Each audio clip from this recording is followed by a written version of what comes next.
Good morning. Welcome once again to my living room. It is what at least seems to be about the 200th week of being stuck in my home right now. Um, and I don't know about you guys, but I've been getting a little grumpy about it. It's been a thing. I've been, essentially locked in here with my children, and we're all just a little more grumpy about everything than we used to be, and we're all, I don't know, getting a little more cynical about all of it. Like my kids aren't going to be going back to school. I don't know, plenty of yours aren't either, and instead they're going to be here at home, and they're talking about, well, maybe they'll be back to school after Christmas or something like that. And my response has gone from an optimistic, oh, maybe, to a, yeah, right. And that's like not a place I normally like to sit. I'm reminded of, I used to be a long time ago, I used to live in New York, and I used to be a youth minister there. And I lived with my best friend, Ed Delaire, and we were both youth ministers together. And we decided we were going to take all the kids on a trip down to where I grew up, Marion, Virginia, and we're going to have them do a nice project there, and we were going to have them sleep in a church, and it was going to be this great affair. So we had this meeting with all the parents where we brought them all together, and we just let them ask questions and talk about how it was all going to work, because their kids had never been on a trip like this, certainly never been this far with their previous youth directors. And so we let them ask all their questions, and one woman raises her hand near the end of it and just says, "I'll tell you right now why this isn't going to work." And she's like, "Listen, the van, those 15 passenger vans, they all flip over, and we could never fundraise enough money to fly down there, and sleep in a church is absolutely not acceptable for my children. So this is never going to work." And that was the tone that she took. And I've always remembered that phrase. "I'll tell you right now, this is never going to work." It was a moment, and we, tried to diffuse that question. And luckily, most of the other parents did not have the same issues that she had with the trip, and the trip went off successfully. The van did not flip over. Sleeping in the church was fine, and everyone lived happily ever after. But that every time I get in that funk where I'm just like, ugh, to everything, I remember that. "I'll tell you right now why this isn't going to work." There's a minister named Forrest Church who wrote a prayer many years ago about what he called sophisticated resignation. It's the idea that you can think, I'm so smart that I know that this is just never going to work out. And so rather than when approached with something you could be hopeful about, rather than actually being hopeful, you're just like, they'll never do that. I've seen everything, and this is not going to work. And that way you kind of get like a twofer out of it.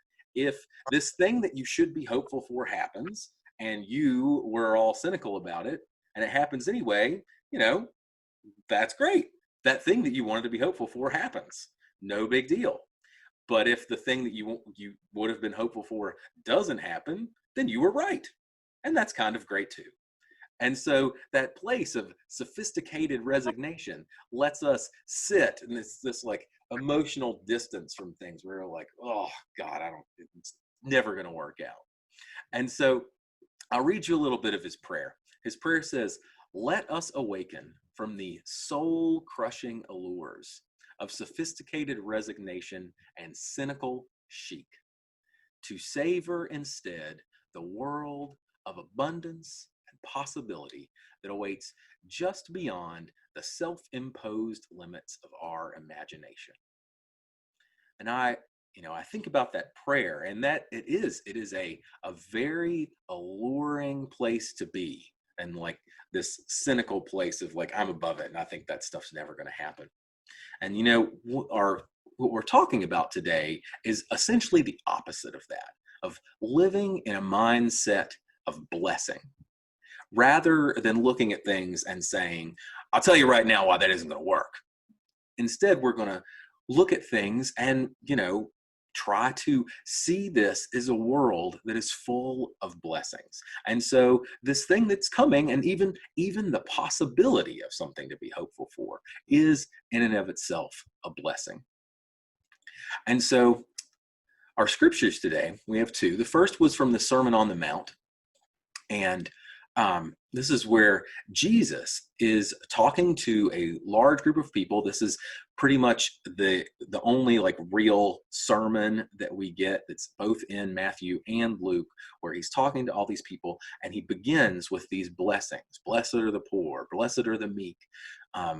And what he's doing is he's giving blessings and blessing people who do not feel blessed. These are the poor that are sitting around and looking for someone to save them. And he is saying that they are blessed, which is just not a thing that they would expect in any way. So he's turning around this idea of blessings, because to them, the expectation would be that people who are blessed are people who are doing well. And they are not doing well. And so by definition, they would not be blessed. Our second scripture of the day, and I'm probably going to butcher this, but I'll do the best I can, is the Karanya Metta Sutta, which is a Buddhist scripture. And Sutta is like teaching, and Karanya means this is what should be done. And metta is the word they use for loving kindness in the Pali tradition. So it's essentially, this is what should be done to develop loving kindness. And the story of this is, I think, really cool. And that is that a group of monks, and this is one of those stories that might be true, but it's probably just the story that goes along with it. But the story that goes along with it is a group of monks were frightened by sprites in the forest where the Buddha asked them to meditate.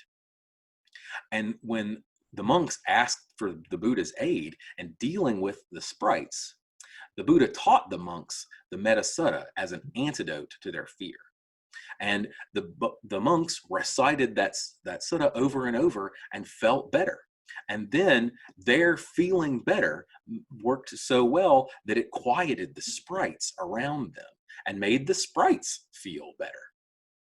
And so I'll read you just a little bit of that. This is such a blessing here. It says, in the gladness, or wishing in gladness and in safety, may all beings be at ease, whatever living things there may be, the great or mighty, medium, short or small, the seen and unseen, those living near and far away, those born and to be born, may all beings be at ease. Really love that blessing. And I have brought with me a blessing for all of you. I have a special guest star today.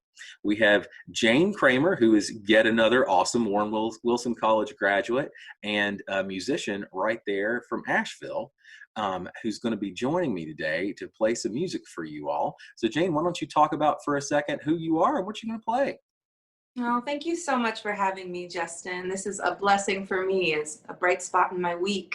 And as you mentioned, I had the honor of attending Warren Wilson with your lovely wife, Jessica. And you and I never quite got to meet. I think we just crisscrossed. But I feel like I know you, and I'm a huge fan. So I am a singer-songwriter. I started my love of music as a young child. I came from a musical family, and really kind of got to nurture and hone my skills when I was at Warren Wilson. And my degree from Warren Wilson is in social work and women's studies, which I've done professionally for a handful of years, but always had a love for music, and just sort of made the shift to doing music full time and touring all over doing it about 5 years ago. So here I am in Asheville in my living room, as all of us are.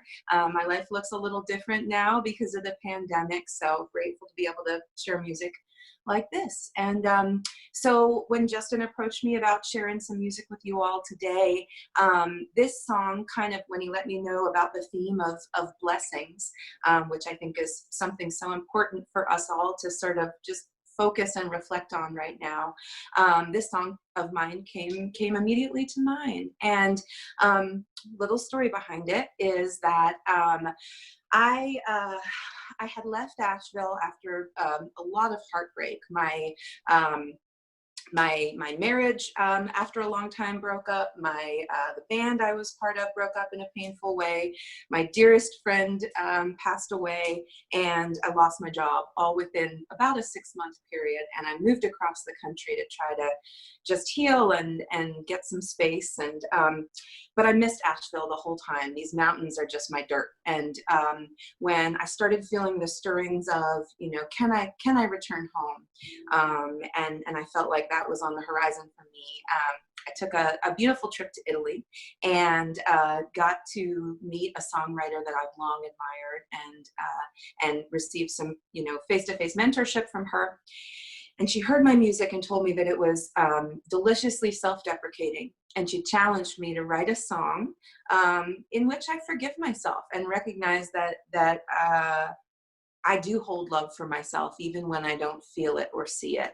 And so she challenged me to write my hymn, whatever that meant for me, and to really attempt to love myself and be aware of the blessing that I myself am in this song. And I was in this incredibly gorgeous place. I was on a mountaintop in Italy. It doesn't get much prettier than that. And the fireflies were out, and there's olive trees.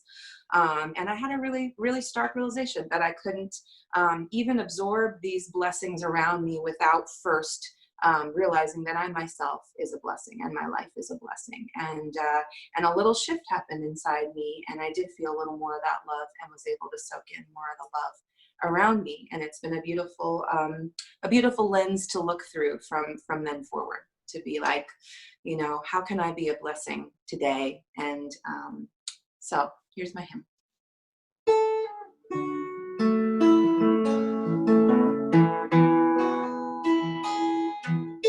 My hippie mama didn't make me go to church,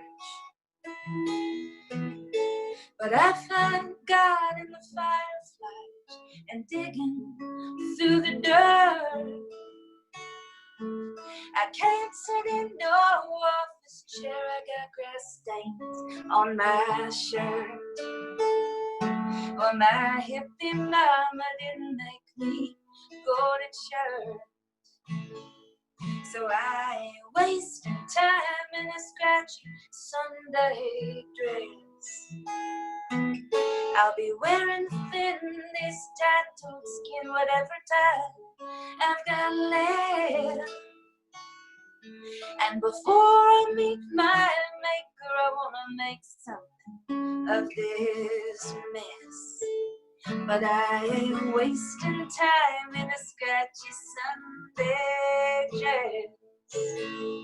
Now I'm done calling in love when it's just bruises on my thighs, and I'm done drinking to numb that lonely stepped on child. I am the olive leaf, I am her silver underside. I am the ember of God, lights up the fireflies.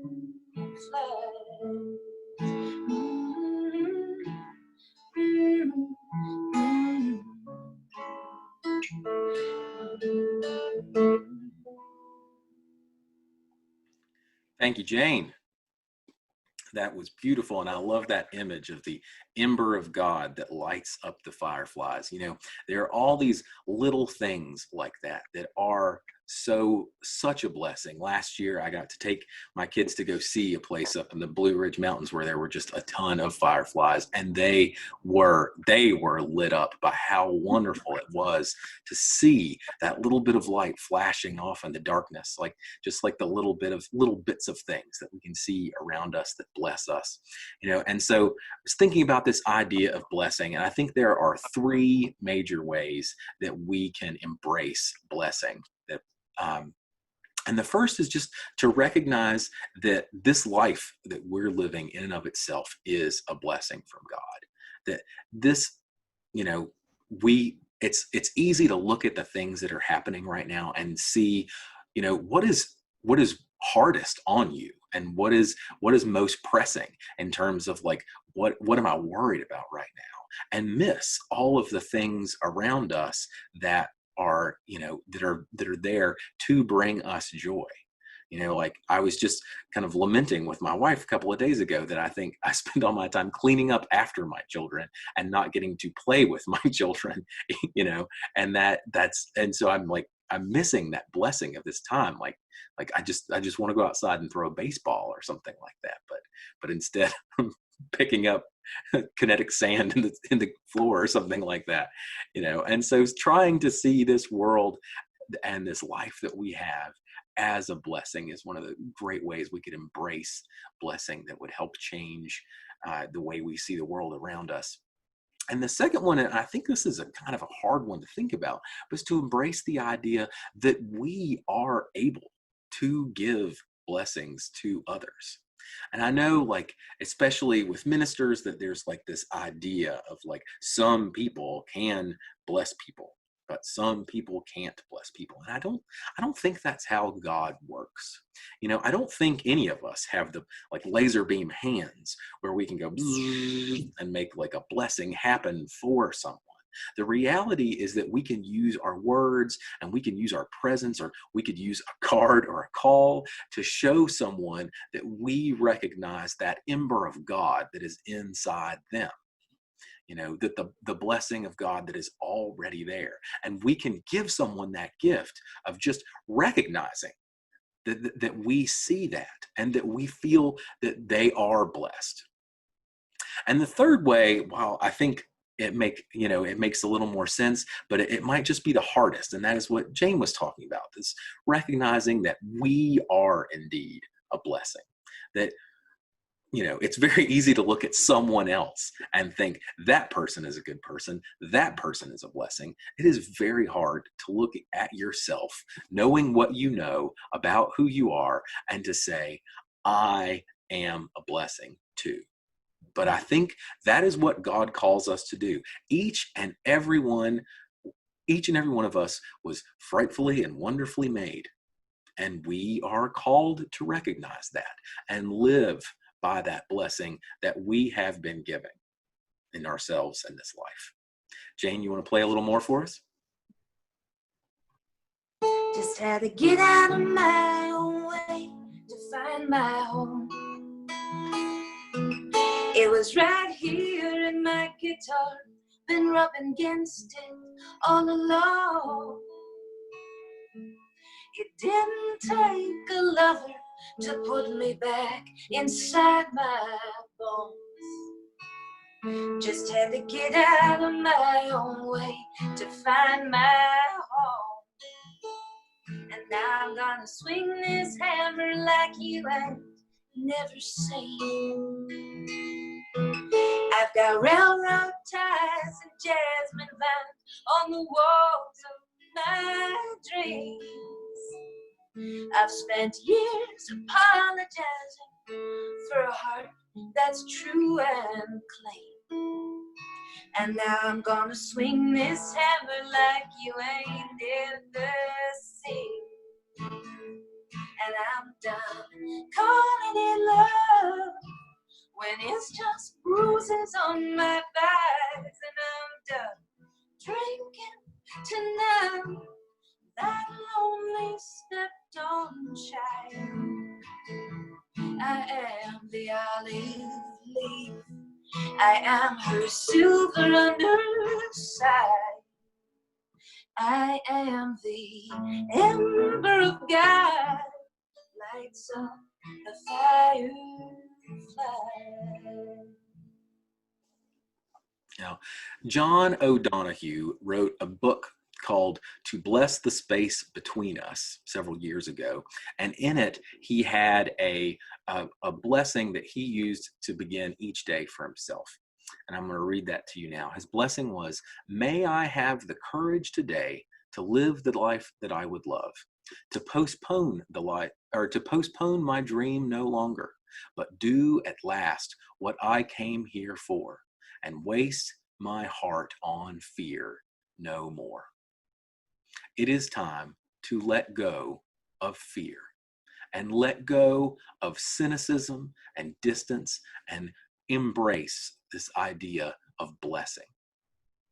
We are blessed even in the midst of this coronavirus moment and this social upheaval moment, we are blessed to go through this, to find our way through this, to help, I think, bring us to a place that is better at the end of this.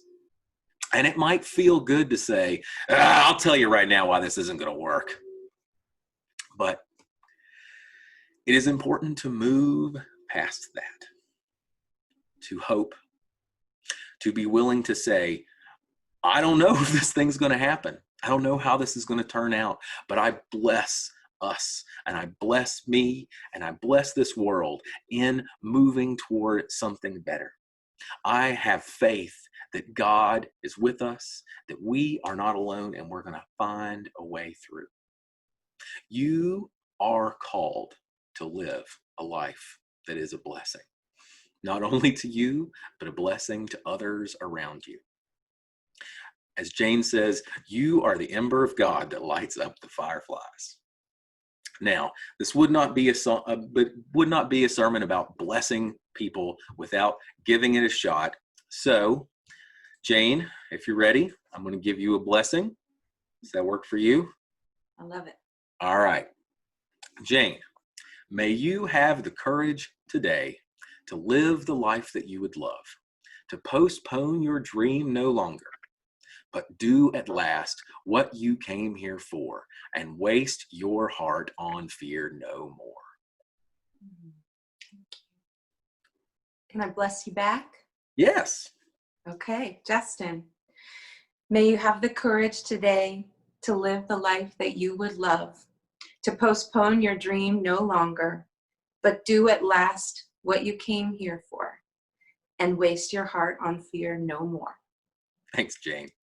All right. And to all of you out there, this one is for you.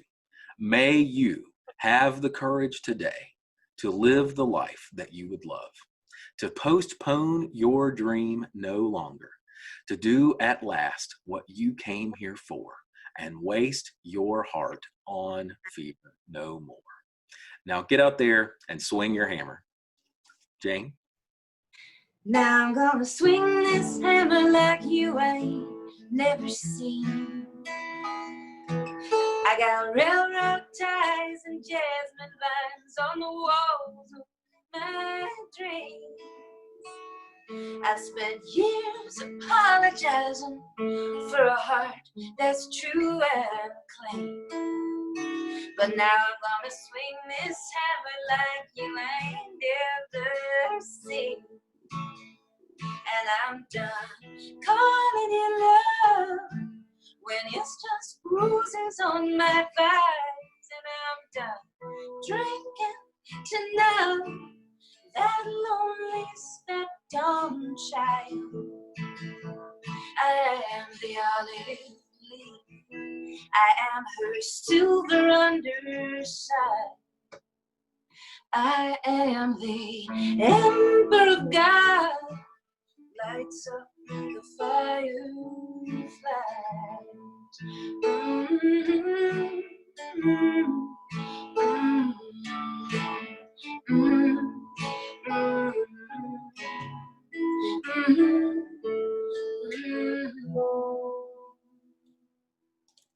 Thanks, Jane. That was awesome. Thank you. Bye, everybody. Have fun.